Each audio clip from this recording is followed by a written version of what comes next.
Bonjour. Aujourd'hui, je vais vous parler du pile ou face.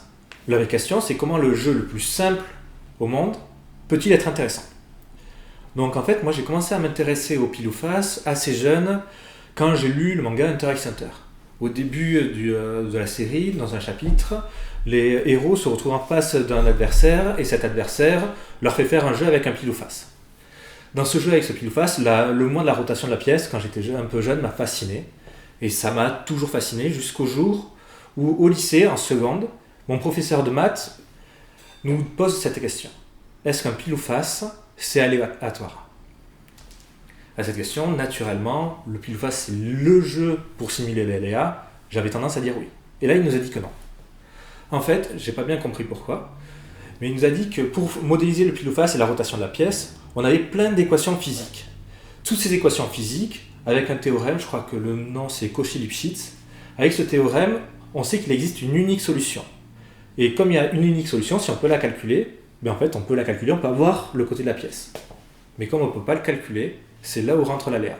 La phrase qui nous a fait répéter et re-répéter, c'est dans l'aléa, on met tout ce qu'on ne connaît pas. Et donc, si on trouve de l'aléa, enfin de pseudo-aléa dans un pile ou face, où est-ce qu'on peut en trouver ailleurs? On peut trouver de l'aléa dans le temps d'attente d'un bus, par exemple. On peut trouver de l'aléa pour savoir s'il va rester de la farine ou s'il va rester des frites à la cantine. Même dans la note de ce grand oral, il y a une part d'aléa. Je ne sais pas, enfin, il y a une part d'aléa, il y a une part que je ne connais pas. Donc cette partie aléatoire, cette partie qui est de l'aléa qui nous englobe, est le premier point pour lequel, pour moi, le pile ou face est intéressant. Le deuxième point, c'est qu'on peut expliquer des choses très sensible avec l'aléa, notamment l'aversion au risque. Il y a un paradoxe qui est très intéressant qui s'appelle le paradoxe de Saint-Pétersbourg. Le paradoxe de Saint-Pétersbourg, c'est un paradoxe qui permet de voir à quel point on veut prendre des risques pour en gagner. Voilà le paradoxe. C'est un paradoxe qui va se défiler et qui va se faire en arbre. On va faire un premier pile ou face. Si la pièce fait pile, on ressort avec 2 euros. Si la pièce fait face, on retire la pièce. Et si la deuxième pièce fait pile, on repart avec 4 euros. Et si la pièce fait face, on retire de nouveau un autre pile ou face. Si la pièce fait pile, on repart cette fois avec 8 euros. Et si la pièce fait face, on retire et on multiplie les gains par 2. Si on regarde cet arbre, il se passe que j'ai une chance de 1 sur 2 d'avoir 2 euros, une chance de 1 sur 4 d'avoir 4 euros, une chance de 1 sur 8 de faire 8 euros, et ainsi de suite.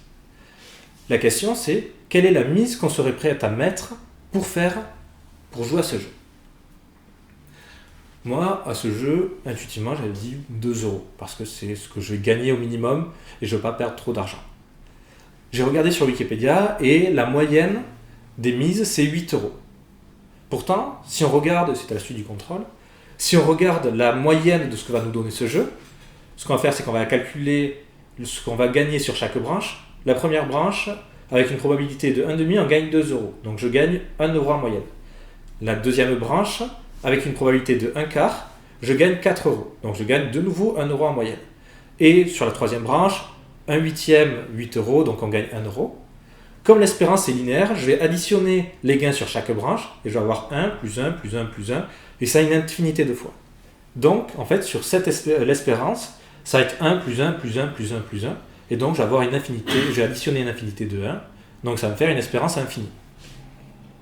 La question qu'on se pose, c'est pourquoi, alors que on peut gagner en moyenne une infinité d'argent, on est prêt à mettre que 2 euros ou 8 euros?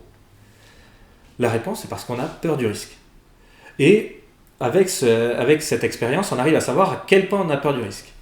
En fait, ce risque, cette peur du risque, elle est en logarithme de la quantité d'argent.